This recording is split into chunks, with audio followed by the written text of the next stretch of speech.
It's a great opportunity and a great honor for me as a young singer to talk about great Russian school and Russian interpretation. As I mentioned, I was very lucky in my life because my first teacher was Nadezhda Matveyevna Malышeva, who used to be the pianist of our great bass, Fyodor Shalyapin, and a coach and main concertmeister of Stanislavski Opera Studio. Fyodor Ivanovich Shalyapin, the greatest name in Russian music history. We were lucky to have great Italian teachers in Russia at the end of 19th century, at the beginning of 20th century. And Shalyapin himself was a pupil of Mr. Usatov, who was a pupil of great Italian teacher and founder of Italian school, Maestro Everardi. So for me, Russian interpretation means great school, great Italian voice school. So voice based on bel canto, great singing, plus the deepness of Russian characters, the ability to express those characters in a way which Shalyapin did.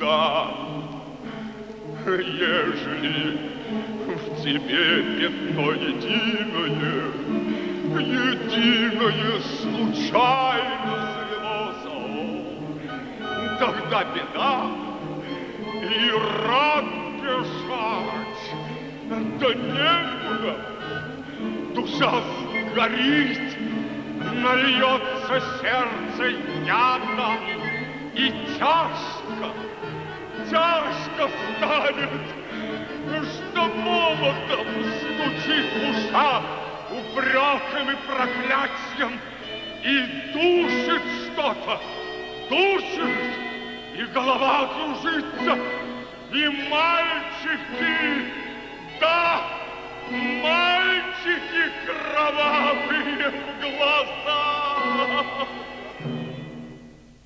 Когда вот я слушаю, предположим, записи Шаляпина или других певцов, то уж ни у кого, как у Шаляпина, не звучит вот это музыкальный образ везде. Как только Шаляпин поет, как во городе было, да, это монах-пропойца поет. Или Еремка, ты купец со мною ниже, там и широкая масленица. Он поет это залихватски, как поет немецкий мужик, кузнец. Но когда он поет Бориса, да, это великий человек, великий. А когда он поет демона или Мефистофеля, да, это Мефистофель – это черт в образе человека, дьявол, а демон – это вот какое-то такое высокое, но дьявольское существо. И это все звучит у Шаляпина в голосе.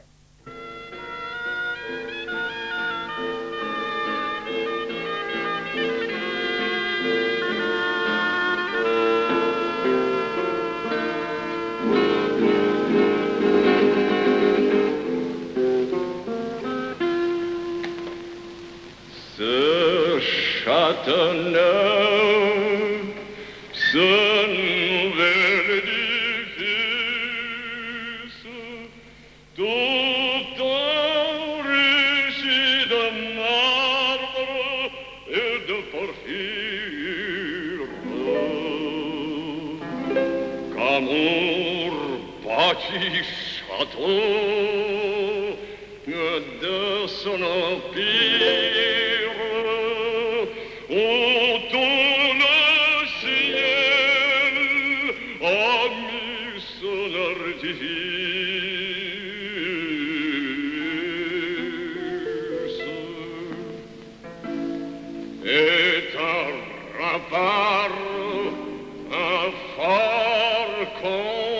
de vis, la vertu maîtresse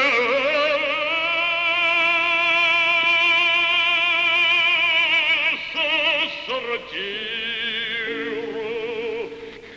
canaille, regard, d'admire, forçant les cœurs à lui faire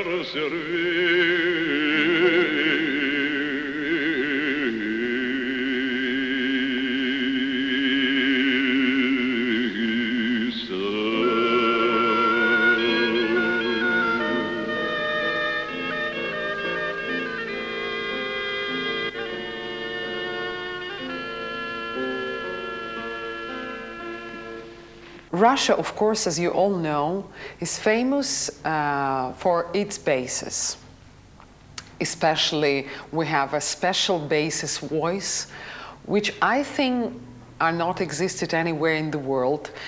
And those voices we call Russian octavists. So the basses who are able to produce such a low notes that, you know, for a normal bass's voice is not so normal and not existable. And we had such a voices. And those low voices, they used to sing in the churches.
Because probably you know the beginning of Russian grade school because of names of Shaliapin and Sobinov and Nezhdanova.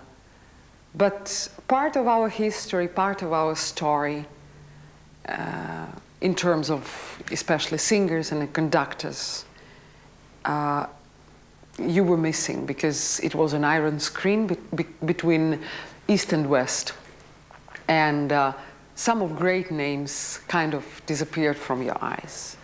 And I'm so proud to really represent those great singers for you.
Now I would like to mention the name of our great legendary soprano, Antonina Nezhdanova. She started to perform at the Bolshoi Theater during the Tsar's Imperium and finished her career at the late 30s. She had a wonderful Italian technique. Her teacher was a great Maestro Masetti. Now you'll see another pupil of great Maestro Masetti and the successor of Nezhdanova at the Bolshoi Theater, soprano Valeria Barsova. It was a tradition for Soviet singers to perform in front of the workers of the factories and in front of the soldiers during the war. You see soprano Valeria Barsova singing.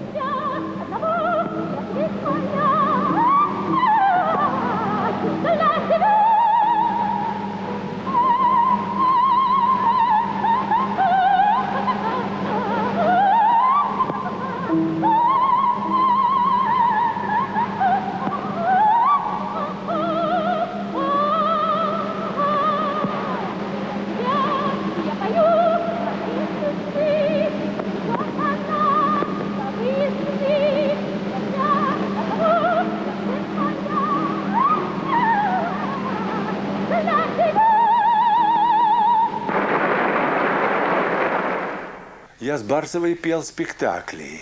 Что я пел с Барсовой? Я пел с ней сивильского цирюльника. Головин как раз еще пел. Но уже Головин был уже в такой не очень хорошей форме. А Барсова еще пела прекрасно. А потом с Барсовой мы вместе записали, мы в концерте исполняли. В концертном исполнении в колонном зале шла опера «Садко». Вот у меня есть пластинки, Барсова поет Волхову, а я там исполнял морского царя, партию морского царя. Понимаете? Но она прекрасно пела. А у ней, вы понимаете, что?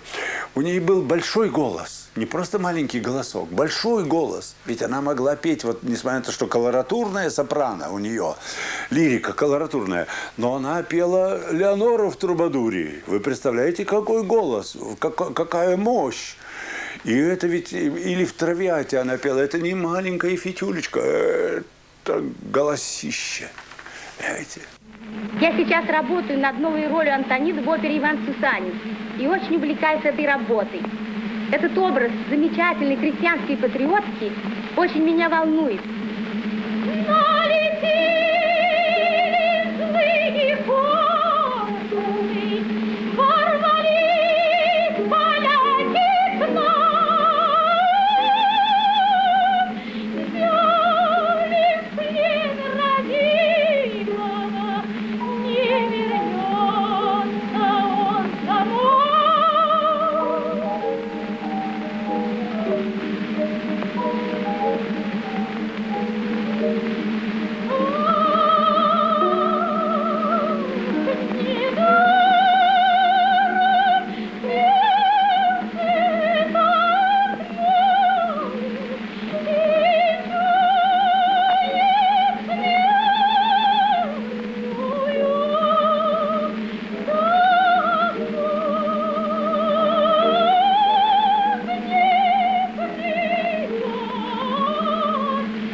Когда я поступил уже в Большой театр, я был под большим впечатлением от творчества Александра Степановича Пирогова.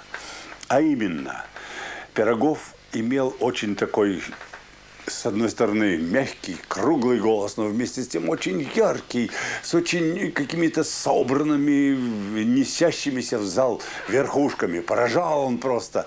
И это меня как-то захватывало, и я даже старался ему на первых порах подражать. Прощай,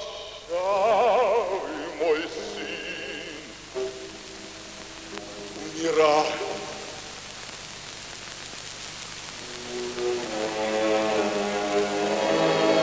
Сейчас ты царствовать начнешь, не спрашивай, каким путем я царство приобрел.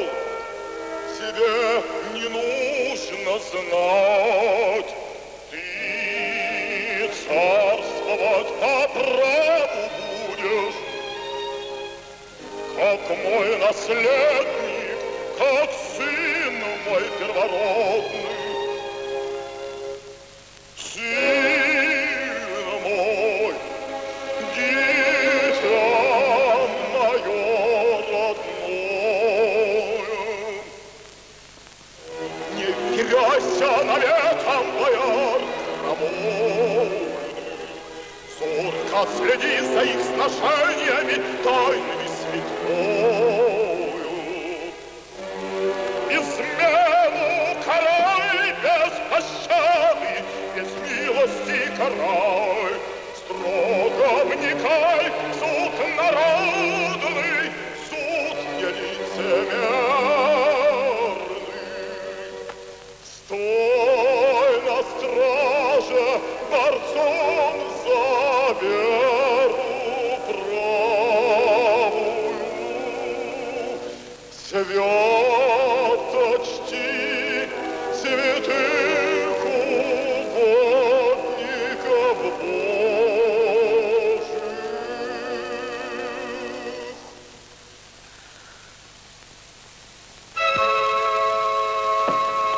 Господи,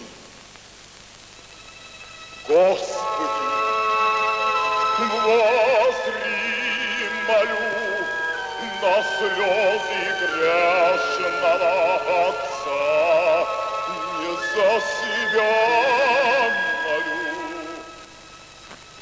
не за себя, мой Бог.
Булатны стрелы острых варягов наносят смерть они без промаха врагу. Отважные люди стран полночных, великий один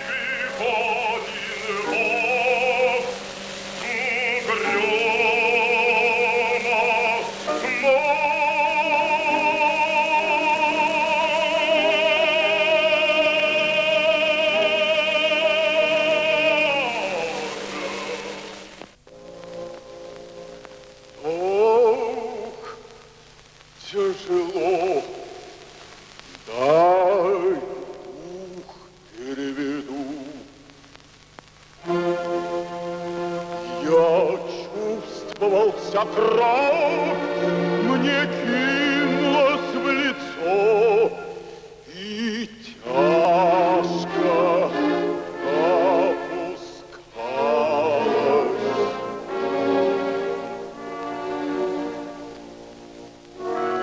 О, совесть лютая, как тяжко ты караешь.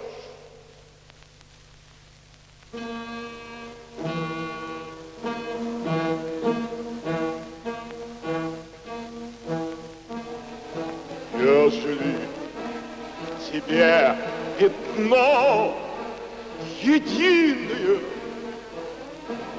единое случайно завелось, душа сгорит, нальется сердце ядом, так тяжко, тяжко станет, что молотом стучит в ушах укором и проклятие, и душит что-то, душит, и голова кружится, глаза дитя окровавленное. Вот! Вот так! Что это? Там, в углу! Колышется, растял, близится, дрожит и стонет. Чур, чур! Не я твой негодяй! Чур, чур, дитя, не я! Не я! Воля народа, чур, дитя! Чур! Чур!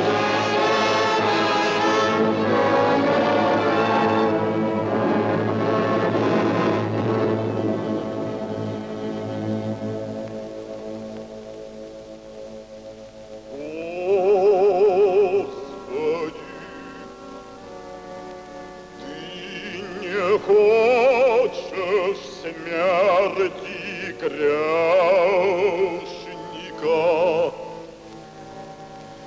помилуй душу преступного царя.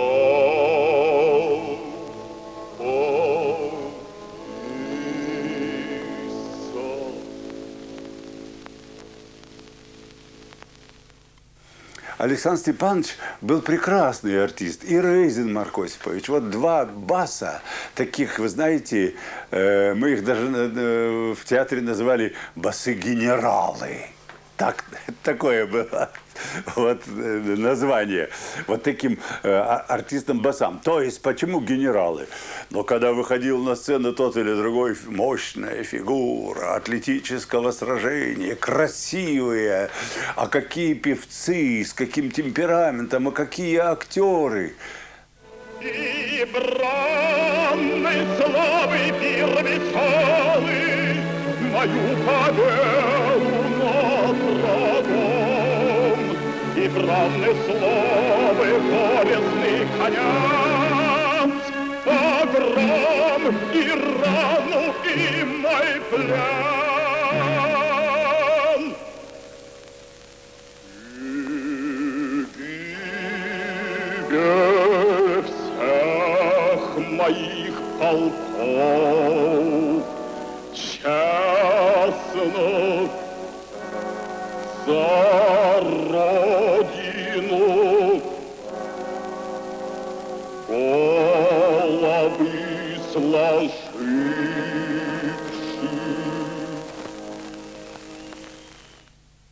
I would like to mention that so-called Russian voice school were based on Italian bel canto, and especially at the end of 19th century, all the great Italian maestros, like Maestro Everardi, like Maestro Lamperti, like Maestro Masetti, worked in Russia.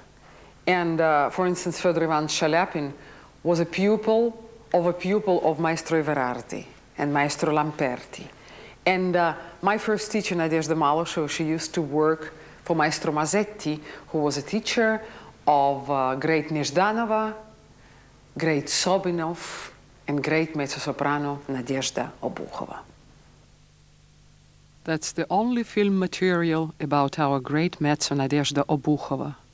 This unique material was shot only a few weeks before her death. She sings a duet with Ivan Kozlovsky. Ночи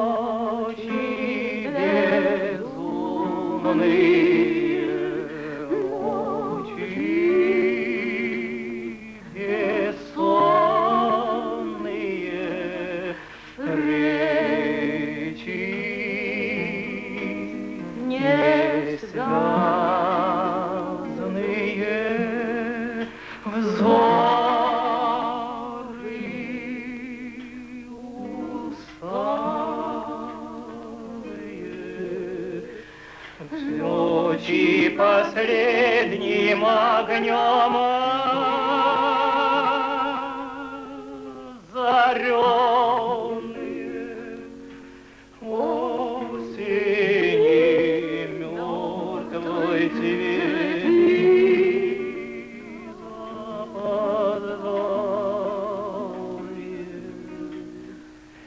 ночи безумные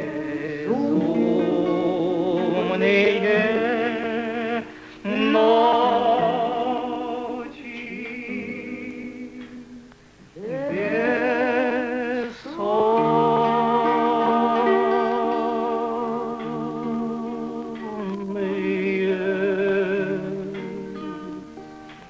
Now we will talk about probably the most important and famous tenors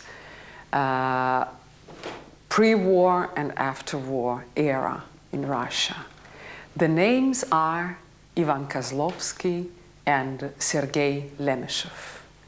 They both were so famous. They both were a soloist of the Bolshoi Theater, and they both had a fantastic and huge fan clubs, especially in Moscow and St. Petersburg, and of course, as all over the world.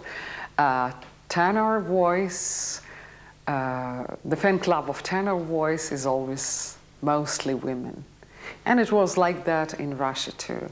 And Kozlovsky and Lemeshov had these enormous famous clubs, fan clubs in Russia, and especially in Moscow. And there were a lot of tales, a lot of stories around those two names. And it was kind of competition between them because they both were probably in the same Fach. So both sang Countess Almaviva in Barbiere de Sevilla, both sang Lenski in Eugene Onegin, both sang Duke in Rigoletto. And it was a lot of people who really said that Lemeshov was the best, and another said that Kozlovsky was the best, and it was a lot of rumors around all the time.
Now you watch Ivan Kozlovsky 85th birthday celebration and 60th anniversary of his stage debut at the Bolshoi Theater in Moscow.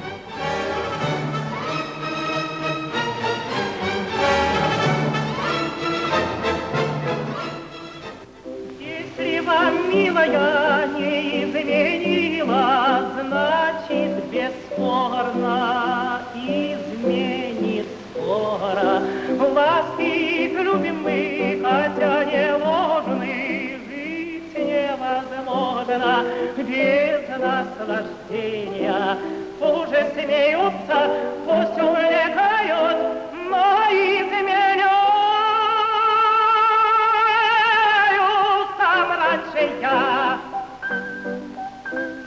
Сам раньше я,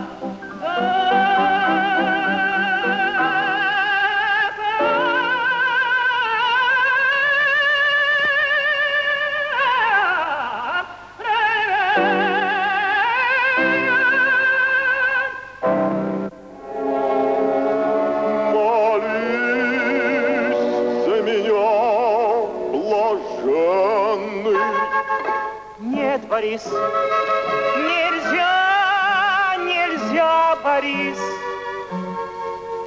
нельзя молиться за царя Ирода.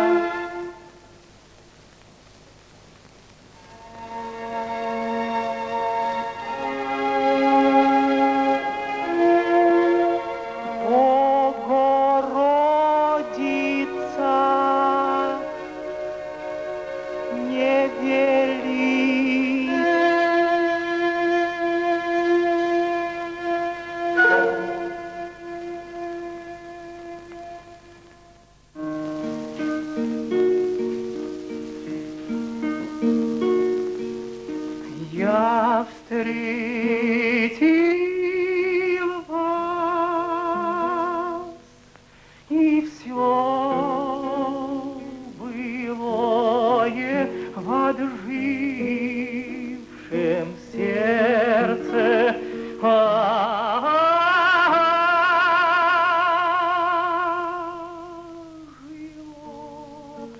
Я вспомнил время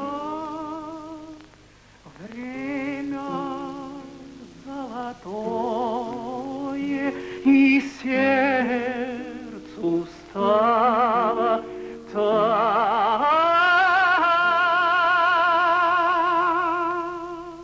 тепло.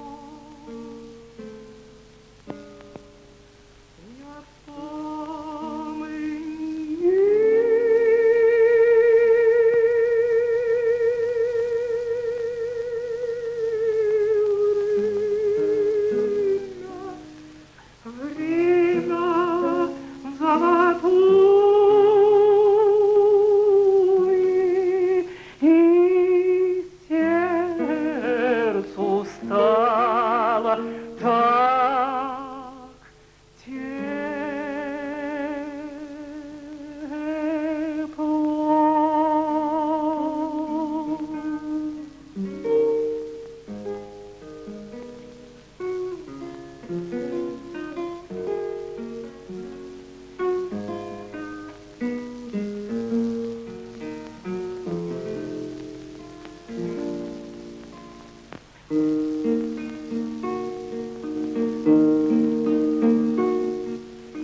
Тут не одно воспоминание, тут жизнь заговорила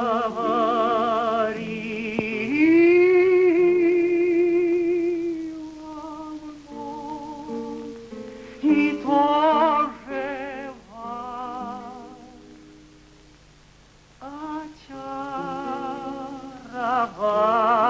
очарование, и так в душе моей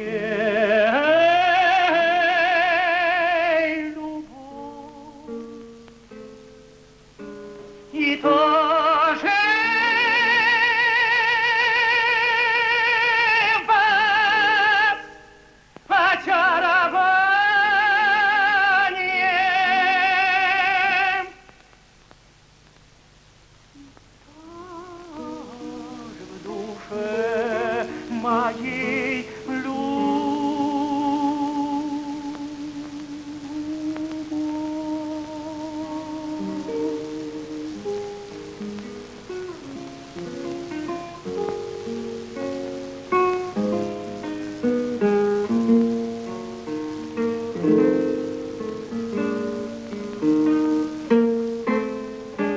не тоже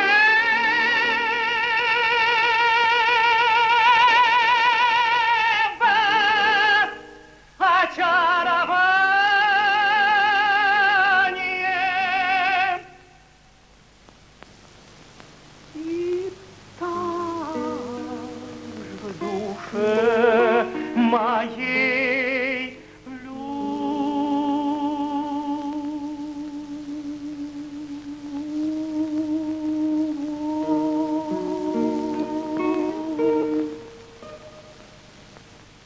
Ivan Kozlovsky made a recording on a former Soviet radio station, And it was a winter, and all the winters in Russia are very cold, so he covered his face with a scarf, and he had a beautiful hat. So the only thing which were visible were the eyes. And the doorman in the radio station, he didn't recognize Mr. Kozlovsky. And he said, "Oh, tavarish, where are you going?" And Mr. Kozlovsky said, "Don't you recognize me? Do you know who I am?" And doorman opened his eyes very, very, very big and said, "Oh, Tovarish Lemeshov, of course I recognize you. That's so great." So Kozlovsky got so upset and went from the doors, went home, and was very upset. And this recording session was destroyed completely.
Скоро тройка станет, ямщик прыгнет с облучка. Краснодевка в очи глянет и обнимет ямщика.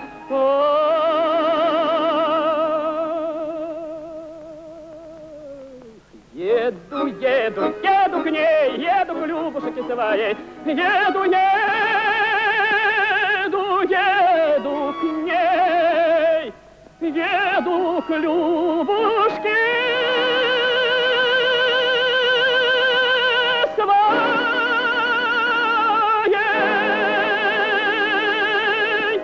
I remember when I started to study in Moscow Conservatory, I received a stipendium from Mr. Lemeshov, and I was so proud of myself because, you know, the stipendium has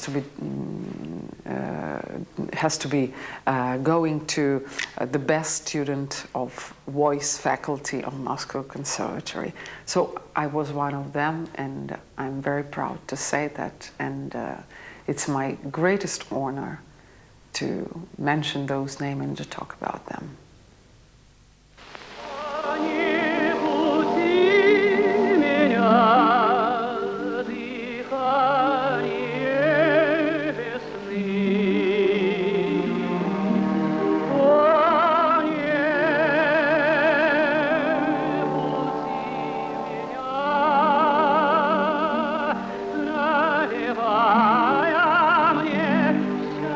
Грозы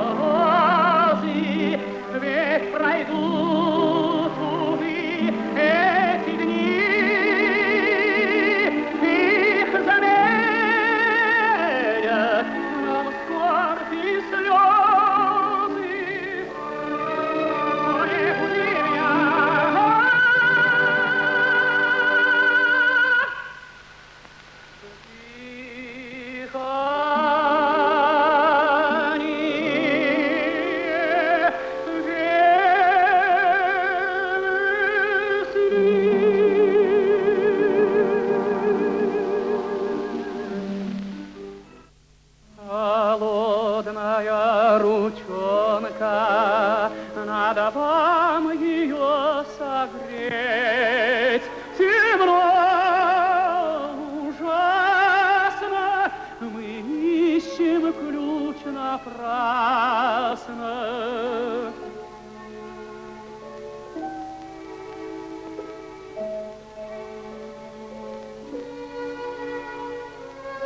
Еще немножко и взглянет к нам в окошко.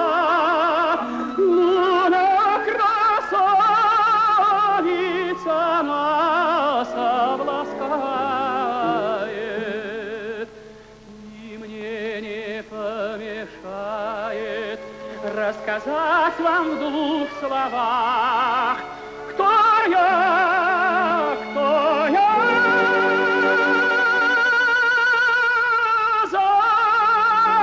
Чем и как живу я. Хотите, кто я, бедный поэт я, мое занятие сочиняю. А чем живу я, не знаю.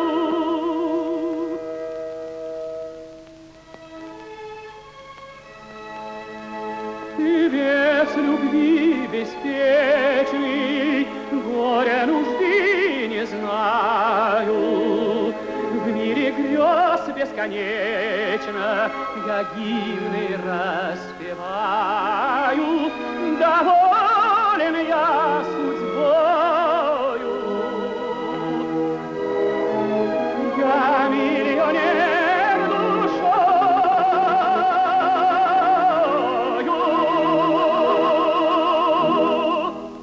Но часто без пощады меня грабят злодеи, глазенки Дульцинеи. Они отнимут смело все мои сны золотые, все мечты и богатства рассеются как дым, но их я не жалею. И вновь отдаюсь я, как прежде, золотой моей надежде.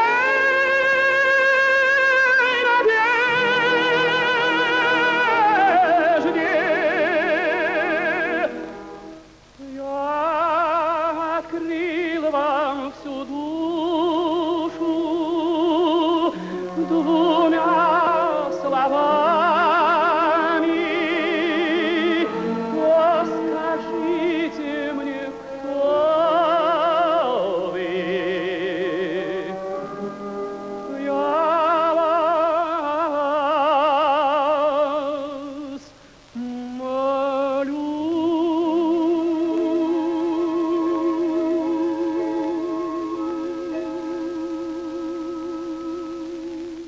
Lemishov, after his wonderful, wonderful performance of Onegin, he sang Lenski in this production. He and his family just, finished the performance, and then he took off his makeup. And of course, a lot of women were staying around Bolshoi Theater, trying to catch him and probably take some part of his clothes, part of his cloak or shoes or whatever, or give him flowers and send him their love and so on and so on. And Lemishov greeted everybody, say hi, and went into the car. And what do you think? The women around, all his fans, carried this car. They took this car in their hands and carried this car all this way from Bolshoi Theater till the place where Mr. Lemeshev used to live. It's not so long way, but can you imagine carrying the car? So that means women's love to tenors.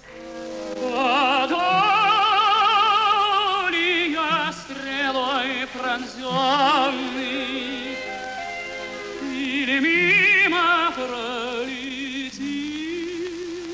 она, все благо бдения и сна, приходит час определенный, благословенный день забот, благословен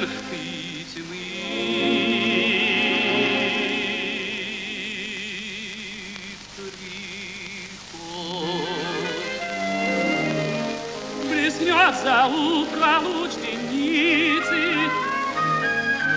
и заиграет яркий день. А я, быть может, я гробницы сойду в таинственную сень. И память юного поэта поглотит медленная лень.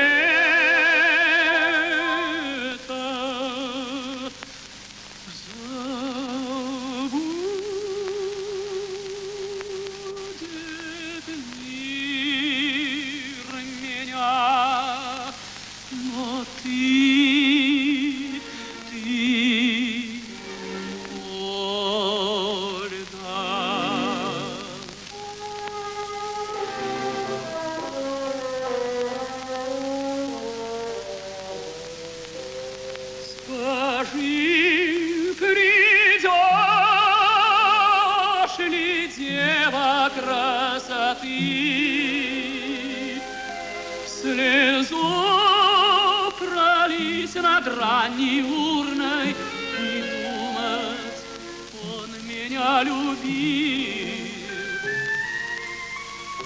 Он мне единой посвятил рассвет печальной жизни бурной.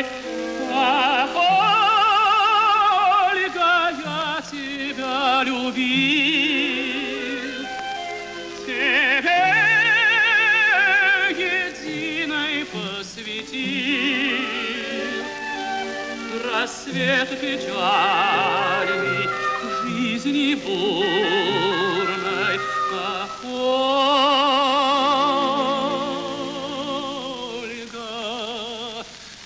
я тебя любил.